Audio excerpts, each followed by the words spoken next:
Hello student, आप लोग कैसी हो और आप सभी बड़े भाई छोटे भाई आप लोग कैसे हैं बताइएगा इस वीडियो में कमेंट करके। बहुत दिन के बाद आपके सामने आया हूं और सामने जब भी मैं आता हूं तो कुछ न कुछ पॉइंट होता है, कुछ न कुछ इम्पोर्टेंट बातें होता है, इसीलिए मैं सामने आकर बताने का कोशिश भी करता हूं, है ना। औरों की तरह और मैं खुद का न किसी और का टाइम बर्बाद करता हूं कि हर दिन लाइव आए रहो।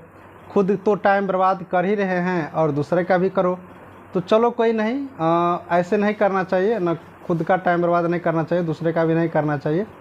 लेकिन आप लोग को मैं आपको इस वीडियो में बताऊंगा कि अगर आपके पास थोड़ा सा भी समय है, अगर टाइम नहीं भी है तो थोड़ा सा समय निकाल करके आप पढ़ाई पर ध्यान दें।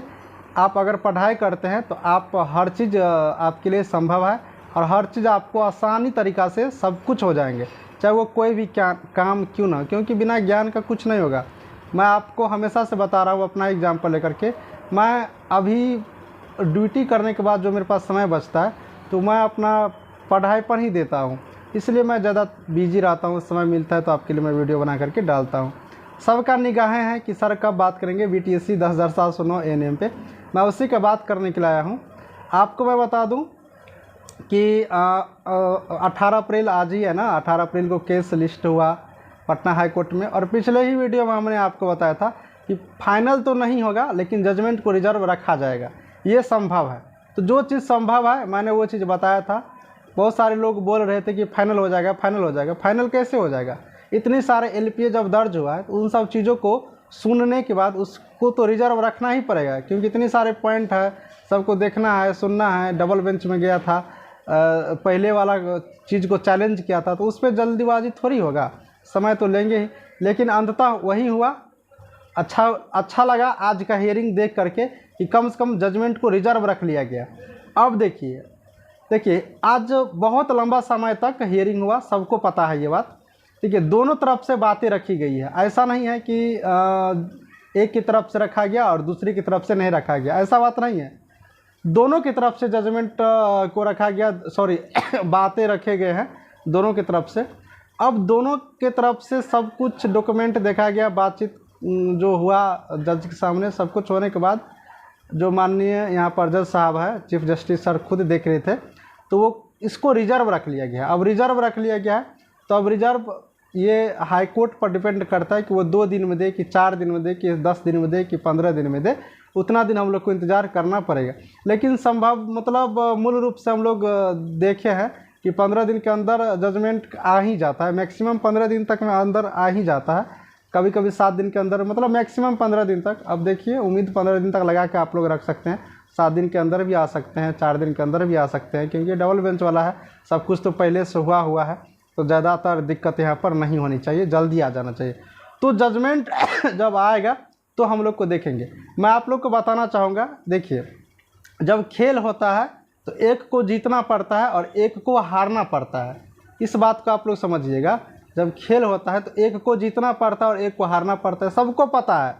दोनों लोग ना तो जीत सकते हैं ना दोनों लोग हार सकते हैं, इसीलिए ये भी एक तरह से आप लोग खेल समझ के चल लीजिएगा। जिसका भी जीत होगा वो जीत को स्वीकार करिएगा, जिनका भी हार होगा वो हार को स्वीकार करिएगा।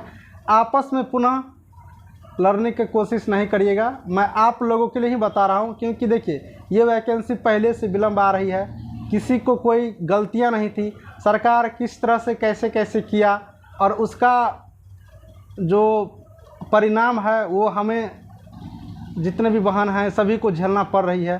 तो और आपस में हम लोग ये हो चुके हैं, इनका हुआ तो ये खुश, इनका नहीं हुआ तो ये खुश, इसीलिए नाराज़ नहीं होना है किसी को। जो भी हुआ अब क्या करोगे उस तरह से देख करके आगे चलना है। मैं ये नहीं कह रहा हूँ कि इनका जीत हो रहा है और इनका जीत नहीं हो रहा है, मैं पक्का नहीं कह रहा हूँ औरों की तरह, ठीक है। ये आएगा परिणाम तब देखा जाएगा, लेकिन मैं आपको एक भरोसा दिला रहा हूँ कि जिनका भी जीत हो इस खेल में आप उस चीज़ को स्वीकार करेंगे और जिसका भी हार हो आप उस चीज़ को स्वीकार करिएगा और आगे प्रक्रिया होने दीजिएगा, ठीक है। मैं आपको शुरू में भी ये बात बोला था लेकिन आप लोग अपने अकॉर्डिंग भी चलते हैं तो अच्छी बात है, सबका सुनना चाहिए लेकिन करना खुद का ही चाहिए, ये बहुत अच्छा डिसीजन होता है। मेरा काम था बताना, मैंने आपको बताया हूँ, बाकी आपको इन्फॉर्मेशन मैं जानकारी देता रहूँगा।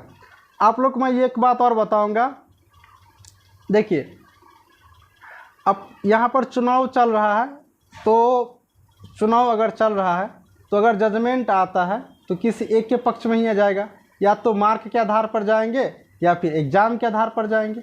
अगर एग्ज़ाम के आधार पर जाता है तो आपकी बहाली प्रक्रिया इलेक्शन से पहले हो सकता है, मतलब फाइनल रिजल्ट दे सकते हैं, ज्वाइनिंग में समय लगे तो लगे। लेकिन अगर मार्क बेसिस के आधार पर जाएंगे तो मतलब सिंपल सी बात है कि पुनः काउंसलिंग कराना पड़ेगा, पुनः लिस्ट वगैरह जारी करना पड़ेगा, तो उसमें समय लगेगा। तो 4 जून के बाद 1 महीना 2 महीना जो भी वक्त है, जो भी समय है, उतना दिन के बाद उनकी प्रक्रिया होंगे। ठीक है, तो अब जो भी आएगा हम लोग इंतज़ार करेंगे। और आप लोग देखते हैं, हम आपस में आप लोग लड़ जाते हैं, आपस में ये हो जाते हैं। मेरे पास सब कोई फ़ोन करता है, बातचीत हम सबसे करते हैं, संविदा वाले भी फ़ोन करते हैं, भैया क्या होगा, कैसे होगा। जो एग्ज़ाम दिए हैं वो लोग भी भैया कैसे होंगे, आप पढ़ाए हैं। तो मेरा काम पढ़ाना था तो मैंने पढ़ाया ही हूँ, बाकी तो सरकार कोर्ट सब कुछ यहाँ पर है, तो हम उसमें कुछ बोल भी नहीं सकते और मेरे हाथ में है भी नहीं। तो मैं सब लोग से करता हूँ, तो अच्छे से सब लोग बात करते हैं और आपस में आप लोग को देखते हैं। तो ये सब चीज़ नहीं करना चाहिए, क्योंकि मामला न्यायालय में गया है तो न्यायालय का मानना पड़ता है, सबको मानना भी चाहिए, मैं भी मानता हूँ। तो ये सारे बातें हैं। तो मैं यकीन करूँगा कि इस वीडियो के माध्यम से कि आप लोग बात को समझ गए होंगे, हर एक पॉइंट को समझ गए होंगे, हर एक चीज़ को समझ गए होंगे, और कोई अब टेंशन नहीं लेगी किसी भी बात को लेकर के। देखिए, मोटिवेट हमेशा रहिए, आप लोग हमेशा सेल्फ मोटिवेट रहिए, खुद से आप लोग अपने आप पर विश्वास रखिए, यकीन रखिए। जो किस्मत में होना रहता है थोड़ा बहुत होता ही है, उतार चढ़ाव होता है, किसी के साथ भी हो सकता है, मेरे साथ भी होता है, हर लोगों के साथ होता है। तो इन सब चीज़ों से घबराने की ज़रूरत यहाँ पर नहीं है। थोड़ा वक्त मिले, पढ़ाई पर ध्यान दीजिए, और आगे की जो वैकेंसी वगैरह बहुत सारे आने वाली है, जिनका होगा तो ठीक है, जिनका नहीं होगा तो आगे की तैयारी करेंगे। ऑलरेडी 2022 से वैकेंसी पड़ा हुआ है, ऐसा नहीं करिएगा कोई। अब जो भी जजमेंट आएगा, कोई भी, मैं यही रिक्वेस्ट करने के लिए आया हूँ खास करके इस वीडियो में, अब जो भी जजमेंट आएगा उसमें आप लोग ऐसा नहीं करिएगा कि ना तो मतलब कहावत है ना, न खाएंगे न खाने देंगे, वैसे वाला सिस्टम नहीं करिएगा। जो भी हो आप लोग खुशी से आप लोग स्वीकार करिएगा। अब जिसका भी हो, जो भी हो, अब तो वो कोर्ट पे डिपेंड है, वो आएगा निर्णय तो किया जाएगा। चलिए, सब जानकारी यहाँ पर मैंने दे दिया हूँ, और आप लोग बताना कैसा लगा वीडियो, और कौन सी पॉइंट टॉपिक पर मैं वीडियो आप लोगों के लिए लेकर के आऊँगा, बताऊँगा। ठीक है, चलिए, सभी को थैंक यू, और मिलेंगे नेक्स्ट वीडियो में। आप अपने भाई चंदन को इसी तरह से सपोर्ट करते रहिए, आपके लिए न्यूज़ मैं कलेक्ट करके लाता रहूँगा। ठीक है, नेक्स्ट वीडियो लाऊँगा, जैसे समय मिलेगा, अच्छा टॉपिक आएगा बना दूँगा आप लोग के लिए। सभी को थैंक यू।